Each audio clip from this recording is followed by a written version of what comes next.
예수님께서 이 땅에 오신 목적은 하나님의 사랑을 성취하기 위하심입니다. 하나님께서 모든 인생을 사랑하시죠. 그래서 그 인생을 사랑하시는 것에 대한 확증으로서 예수님께서 이 땅에 오신 겁니다. 독생자를 보내셔서 그를 믿는 자마다 멸망하지 않고 영생을 얻게 하시기 위함이다. 이게 하나님의 사랑의 표현이고 예수님은 그 사랑을 성취하신 거죠. 그래서 이 분명한 목적을 갖고 오신 예수님께서 이 땅에 오셔서 하신 것은 크게 세 가지예요.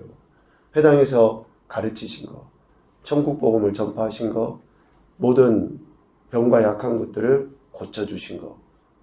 그래서 우리가 예수님을 메시아, 그리스도라고 이야기하죠. 제사장이고 왕이고 선지자로서 이 땅에 오셔서 하나님의 사랑을 분명하게 나타내 보이시고 성취해 주셨다라는 거죠.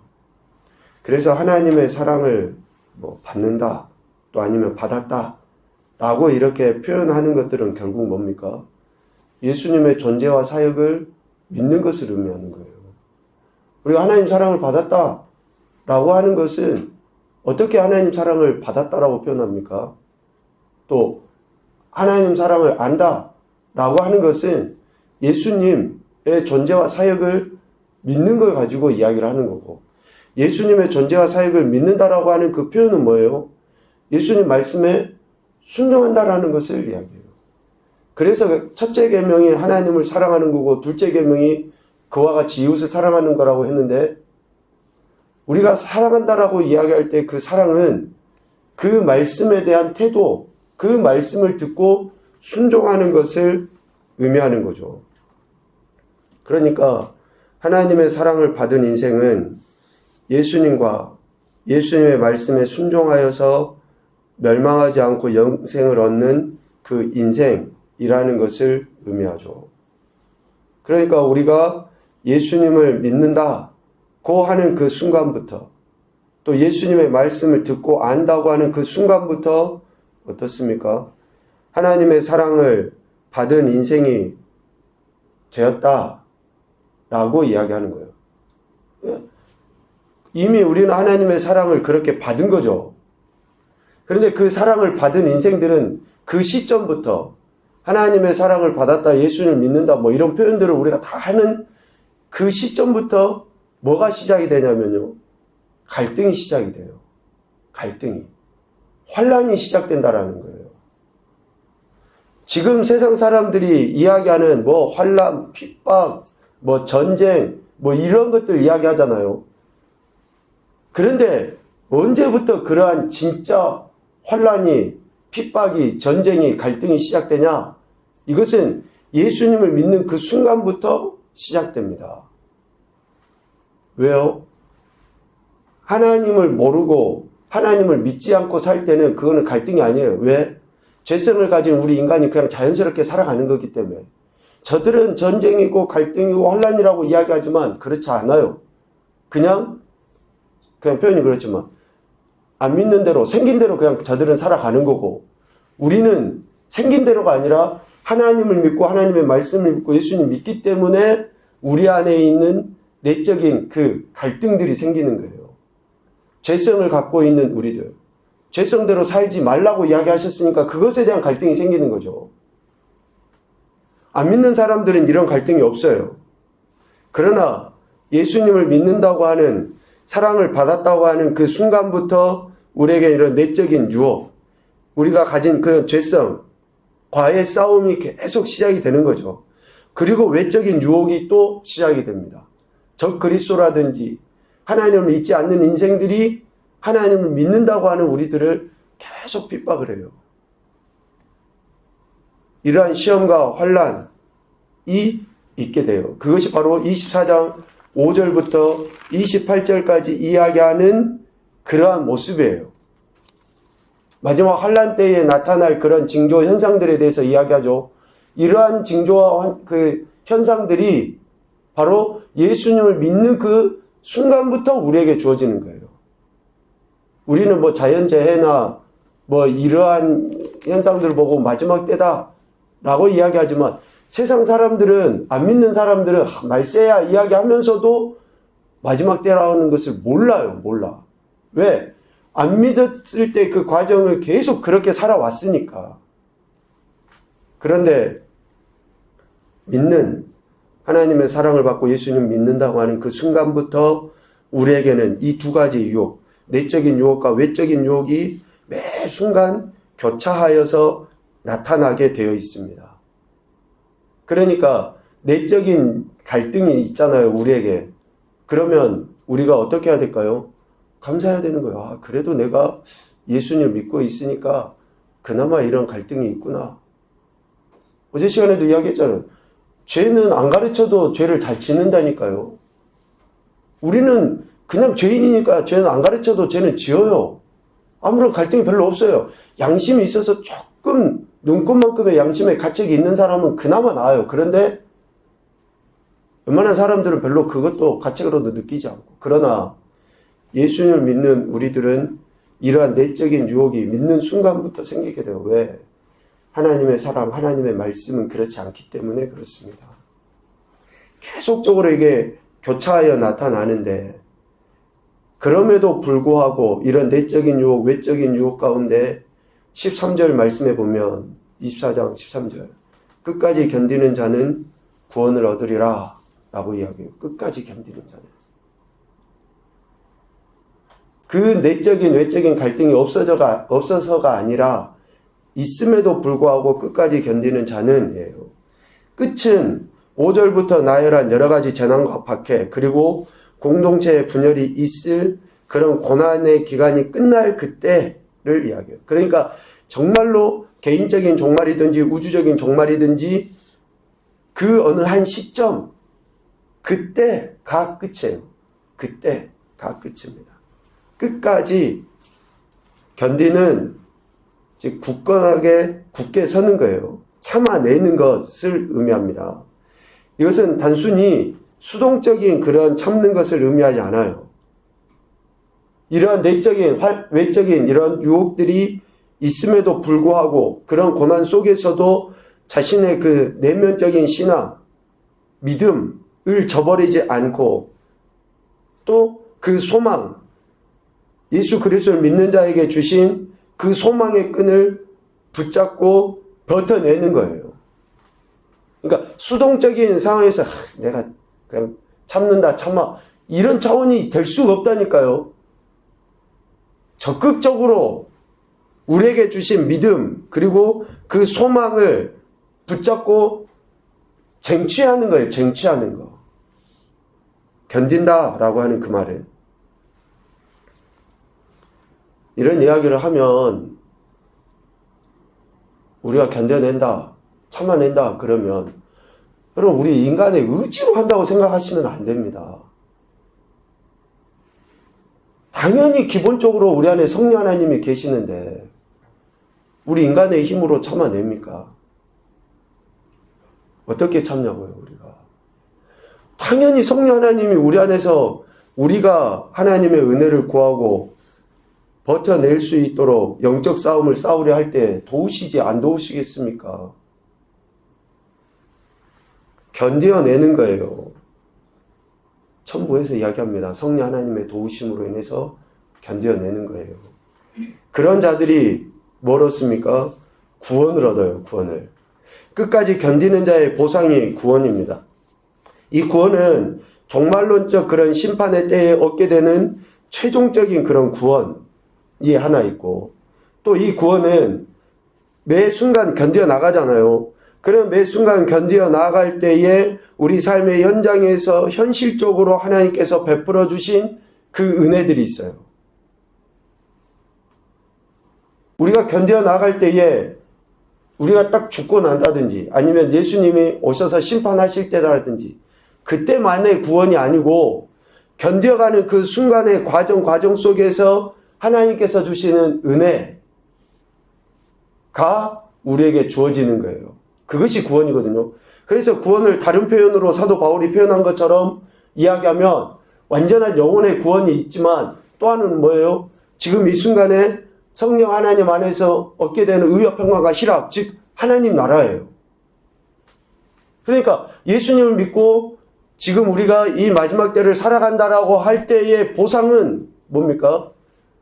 의가 있고 평강이 있고 희락이 있는 거예요.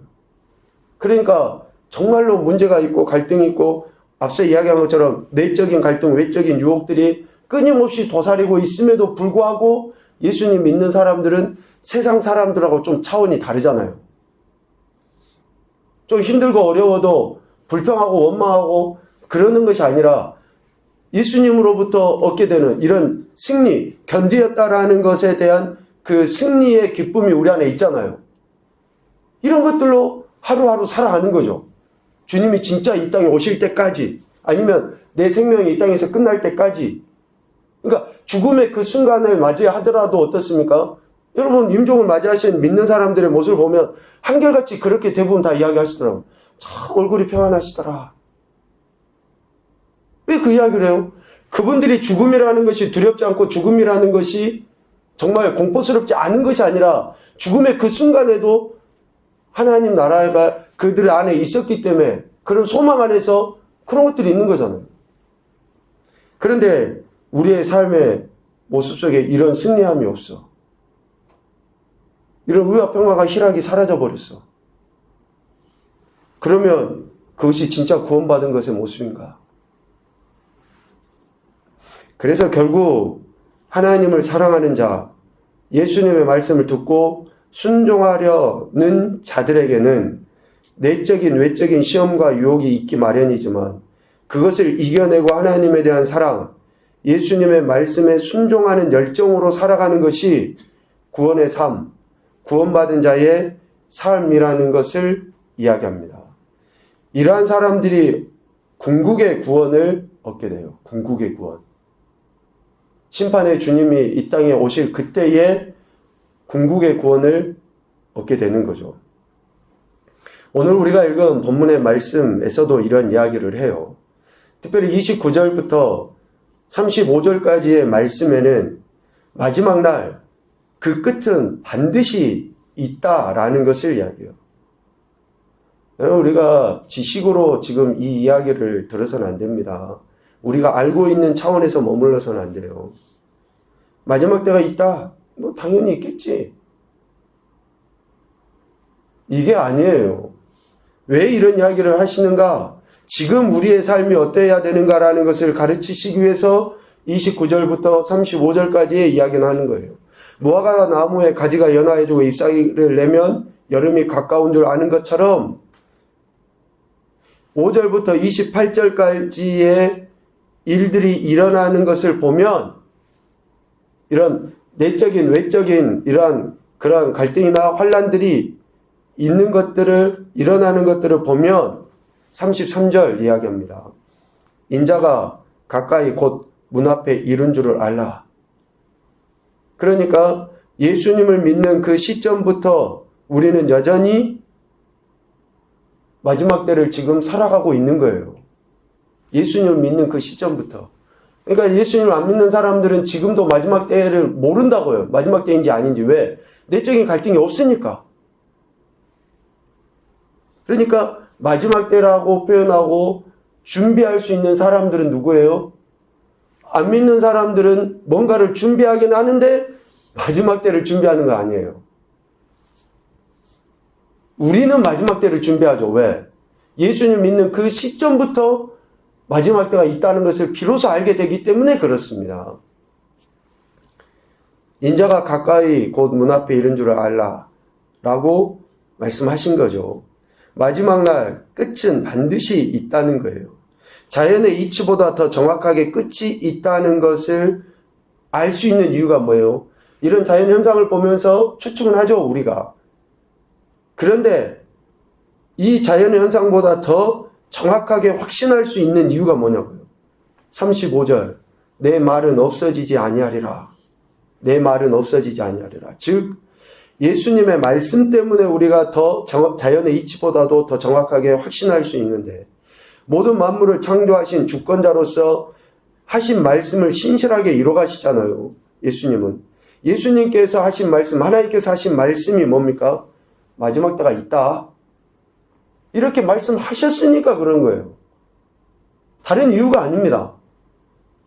하나님께서 마지막 때가 있어 라고 말씀하셨으니까 마지막 때 끝이 반드시 있다라고 우리가 믿고 확신하는 것이지, 자연의 이치를 보면서 야 꽃이 피고 뭐 열매가 맺히고 저들이 씨를 들어주고 하니까 우리의 인생도 마지막 때가 오나 보다. 그것이 아니고 하나님께서 말씀을 그렇게 하셨기 때문에 마지막 때가 있다라는 것이 분명하다라는 거예요. 다릅니다. 자연의 이치를 보고 마지막 때가 있을 거야가 아니라 말씀하셨기 때문에라는 거예요. 그런데 그 마지막 날, 마지막 때 끝은 36절에 이야기합니다. 오직 하나님 아버지만 아신다. 오직 하나님 아버지만 아십니다. 그날과 그때는 하늘의 천사들도 아들이신 예수님도 모르고 오직 아버지 하나님만 아신다라고 이야기해요. 하나님께서 심판의 주로 예수 그리스도를 다시 보내시기 때문에 그렇습니다. 그런데 우리가 그때를 짐작하여 알 수 있는 것을 성경에 이미 말씀해 놓으셨어요. 구약에 있었던 노아의 때를 통해서 하나님께서는 마지막 때를 우리에게 보여주신 거죠. 홍수 전에 노아는 여전히 홍수를 준비하여 방주를 지으라는 말씀에 순종하고 있었죠. 그래서 짓고 있었어요. 그런데 홍수 전에 사람들은 어떻습니까? 노아가 방주에 들어가던 날까지 사람들은 어때요? 먹고 마시고 장가들고 시집가고 있었어요. 홍수가 딱 나서 그들을 다 멸하기까지 그 사람들은 깨닫지를 못해요. 노아는 홍수가 난다라고 하시는 하나님의 말씀을 믿고 또 방주를 지어라 하신 말씀에 순종만 했어요. 언제 비를 하나님이 주셔서 심판하시겠다라고 말씀 안 하셨고 하나님은 알고 계셨지만, 그런데 노아는 그 말씀에 순종만 했고 다른 사람들은 언제 그것을 알았어요? 홍수가 막 나서 자기들이 죽어갈 그때 한 거예요. 그때 한 거. 그래서 인자의 임함, 곧 하나님의 마지막 때도 그 날도 노아의 때와 같아요. 하나님이 심판하는 그때. 그래서 개인적인 종말을, 우리의 죽음을 지금 준비해야 되는 거고, 우주적인 종말을 지금 준비해야 되는 거예요. 그 이야기를 오늘 이야기하십니다. 반드시 임하게 될 마지막 날과 그때가 있는데 그때를 위하여 깨어 있으라 라고 42절에 명령하십니다. 깨어 있어야지 어느 날에 임할는지 알지 못하지만 그 마지막 날 그때가 오면 맞이할 수 있기 때문에 그렇습니다. 여러분은 여기서 깨어 있으라라는 말을 어떻게 생각을 하십니까? 우리가 좀 생각이 한번 딱 그것을 우리가 생각하면 신앙 안에서도 고정관념으로 생각을 해버려요. 여기서 깨어있으라는 말은 24시간 잠자지 말고 기도하라 그 이야기입니까?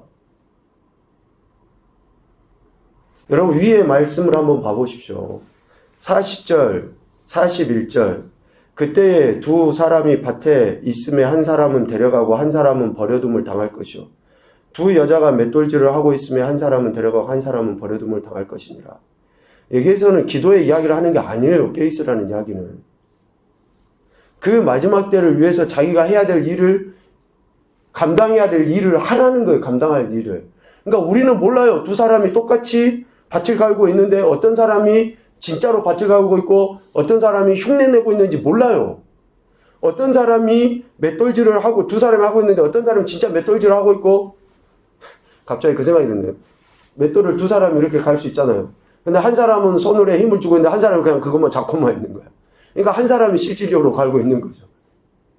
그러니까 한 사람은 따라만 가고. 진짜 가는 사람이, 그러니까 누가 들림을 받는지 몰라요. 그런데 분명하게 깨어있다라고 하는 그 말의 의미는 뭐예요? 태도를 이야기하는 거예요. 태도를 이야기하는 거. 그리고 준비하고 있으라 라고 44절에 명령하십니다. 깨어있으라는 말씀하고 똑같아요. 깨어있어 주인을 맞이하는 충성되고 지혜 있는 종, 주인이 맡기신 일을 감당하는 종이 복을 받기 때문에 45절 46절 이야기한 것처럼 준비하고 있으라 라는 거예요. 어떻게 준비해야 됩니까? 여러분, 우리가 이런 깨어있다, 준비하다 라는 그 단어들을 여러분 좀 생각을, 그래서 묵상을 하셔야지 돼요, 여러분들이. 내가 지금 깨어있고 준비하는 게 뭔가? 그런데 외식하는 자들, 즉 언젠가는 마지막 날, 그때 곧 주인이 올 것을 알고는 있어요. 언젠가는. 그러니까 언젠가는이라는 그 시점은 모르지만 알고는 있어요. 그런데 깨어있지 않는 자, 충성되고 지혜로움으로 준비하고 있지 않는 자들은, 외식하는 자들은 51절, 그들이 받을 벌에 처하게 되고 거기서 슬피 울며 이를 갈게 된다라고 분명하게 이야기합니다. 그래서 다시 이야기하면 예수님을 믿는다, 하나님을 사랑한다, 하나님 사랑을 받았다 라고 하는 그런 모든 표현들에 있어서는 우리의 태도를 요구합니다. 태도를 요구해요. 내가 그 말씀에 대한 어떤 태도를 보이고 있는가? 그 명령에 대한 어떤 태도를 보이고 있는가? 라는 것을 이야기해요. 교훈입니다. 첫째, 마지막 날 그때는 반드시 임하게 되어 있다. 두 번째, 그때는 오직 하나님께서 하시고 하나님께서 정하신 때에 임하게 된다. 그러니까 이단들이 이야기하는 그것들을 우리가 미혹되지 말아야 돼요. 그래서 깨어있어야 되고 준비하고 있으라고 하는 이야기이기도 합니다. 세 번째, 그때를 알기 위해서가 아니라 오늘을 그때처럼 살아가야 된다. 그러니까 우리가 그때가 언제인지 그것을 알려고 할 필요가 없어요. 그냥 오늘을 그때처럼 살아가면 돼요. 오늘이 마지막 날인 것처럼, 오늘이 마지막 때인 것처럼. 그렇게 살아가라고 지금 말씀하시지, 그날이 언제지? 그걸 알라고 해서 맨날 며칠, 몇 시 그걸 계산할 필요가 없어요. 네 번째, 그때가 올 것이라는 것을 아는 것에서 그치지 말고 깨어서 준비해야 한다. 여러분, 마태복음 24장은 먼 미래 아니면 가까운 미래에 있을 그 마지막 한날에 대한 이야기가 아닙니다. 지금 오늘 우리가 어떻게 살아야 하는가에 대한 이야기예요. 먼 미래나 내 개인의 종말에 대한 이야기가 아닙니다. 지금 내가 예수님을 믿는 자로서 어떻게 살아야 하는가에 대한 이야기를 예수님께서는 정말 사랑하는 제자들, 무리들, 곧 있으면 예수님은 십자가에 못 박혀 죽임당하시고 헤어질 그들이잖아요. 육신적으로는. 헤어질 그들에게 안타까운 마음에 지금 이 이야기를 하고 계시는 거예요. 오늘도 저와 여러분에게 구원을 베풀어 주신 그 하나님의 은혜에 합당하게 오늘을 마지막 때인 것처럼 살아서 하나님의 영광을 드러내는 귀하고 복된 인생이 되시기를 주님의 이름으로 축복합니다.